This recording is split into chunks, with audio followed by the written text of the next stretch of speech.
Hello, everyone. Welcome to our Love and Passion Stories channel, and I'm very happy to have you here. Let's get to today's story, shall we? Come with me. Duke Robert of Lancaster was in a tricky situation. He needed to find a wife who would be efficient and who, above all, wouldn't fall in love with him.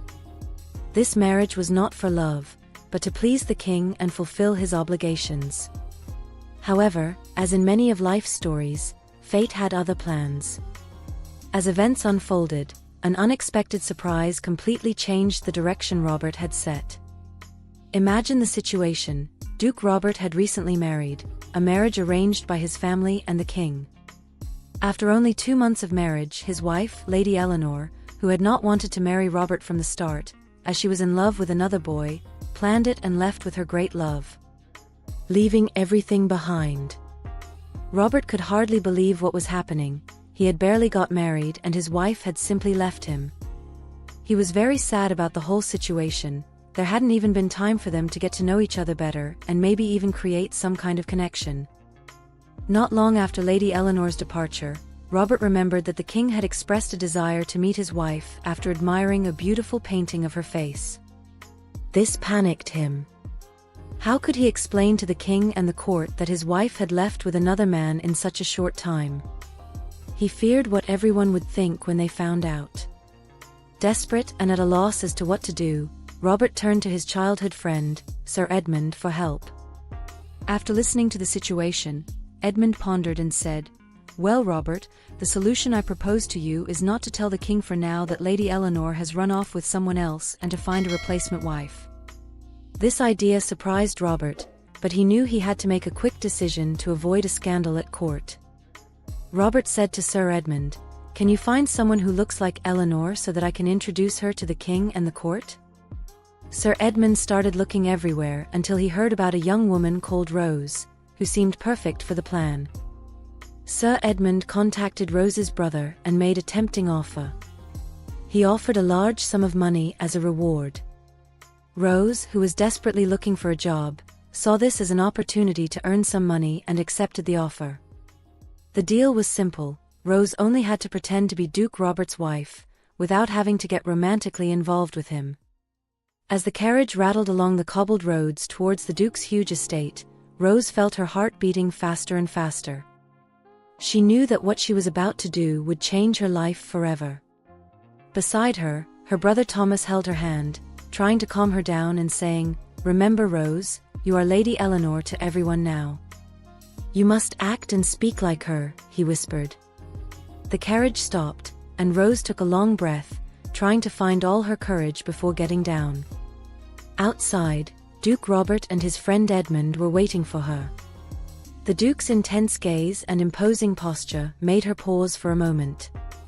But when he held out his hand, Rose accepted it, surprised by the softness and gentleness of his touch. "Welcome to your new home, Lady Eleanor," said Duke Robert, in a deep, calm voice. Rose smiled, feeling a little relieved. "It's an honor, Your Grace," she replied, keeping her voice steady despite her mixed feelings. She realized that, despite his serious countenance, the Duke was a very attractive man. Over the next few days, Rose immersed herself in the routine of the Duke's house.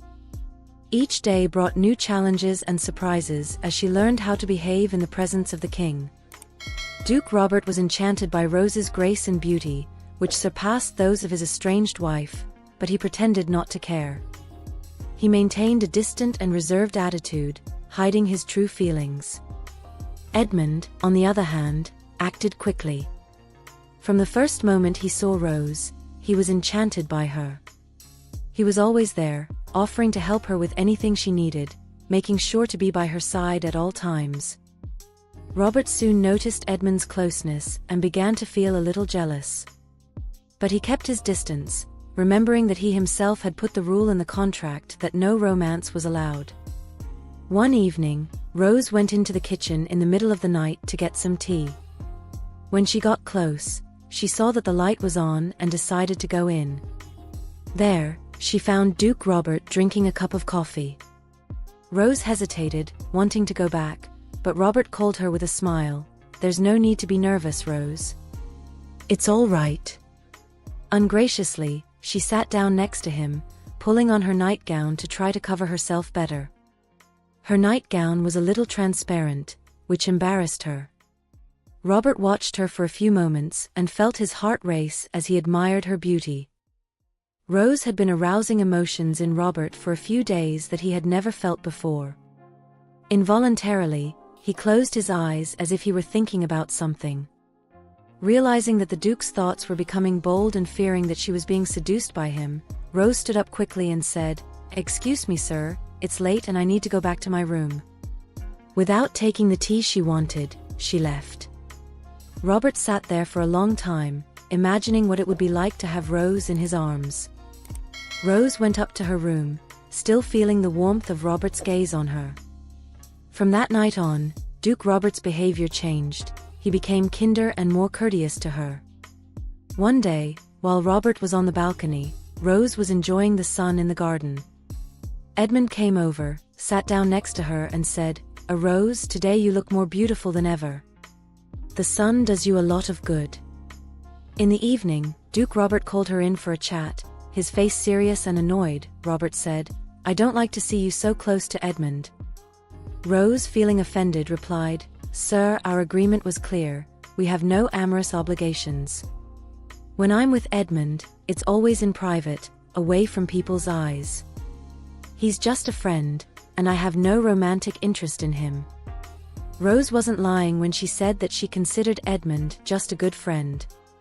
From the first day she saw Duke Robert, no other man interested her. On the big day when Rose was presented to the king and the court, everything went perfectly. Duke Robert watched with pride as she played her part with grace and elegance. He was pleased with Rose's impeccable performance, and knew that her time to go home was drawing near. Then, the day before her departure, Edmund showed up at the Duke's house. He was holding a bouquet of flowers and had a special twinkle in his eyes. Edmund entered the parlor where Robert and Rose were talking. With a bouquet in his hands and a smile, he addressed Rose. "Dear Rose, I know your time with Robert ends tomorrow, but I have something important to ask you." Rose looked in surprise at Robert and then at Edmund. "Will you really marry me?" Suddenly, Robert exploded. "How dare you ask for her hand in marriage in front of me? Get out of my house now." Confused, Edmund replied, "But she's not your wife." In the heat of the moment, Robert and Edmund began to fight intensely in front of Rose. Desperate, she shouted, "Stop it now." The two stopped immediately, leaving the castle hall in a tense silence.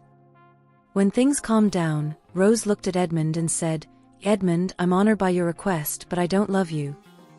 You're just a friend to me." Then she turned to Robert and asked, "And you, Robert, why do you care who I marry? Our agreement ends tomorrow. I fulfilled everything. I've been your substitute wife in front of everyone, and we haven't become amorously involved." After that, Rose locked herself in her room, only coming out the next morning to leave. She wanted to avoid Robert at all costs, so that he wouldn't notice the sadness in her eyes at having to end the agreement. She was determined to keep her promise not to fall in love, but my friends, you can already tell that she was in love with him, couldn't you? When Robert woke up to find that Rose had already left, he became desperate. Rose left before Robert could confess his love to her. The days that followed were gloomy for him. The castle seemed empty without her presence. A week passed and the longing became unbearable. Determined, Robert went after her. When he found her, full of emotion, he said, "Rose, I was wrong to say that I didn't want any romantic involvement between us.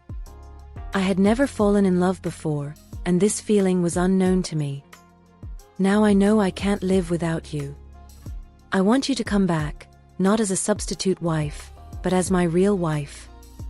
Will you accept that, my love?" Surprised and with tears in her eyes, Rose replied, "Robert, I was in love with you from the beginning, but I was afraid to admit it because of our contract. I thought you would never love me." Robert held her hands and looked deeply into her eyes. "But I love you, Rose. And I want to spend the rest of my life by your side."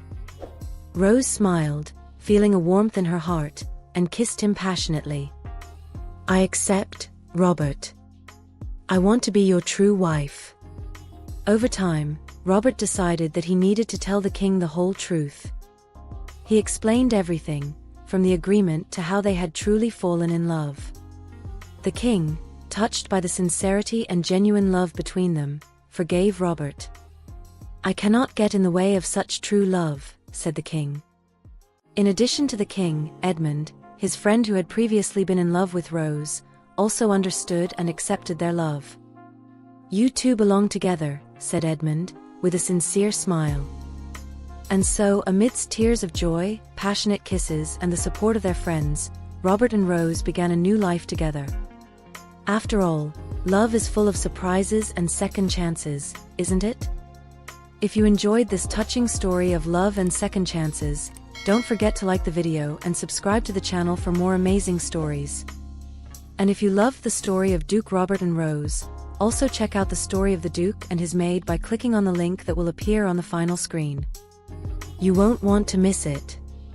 Thanks for watching and see you in the next video.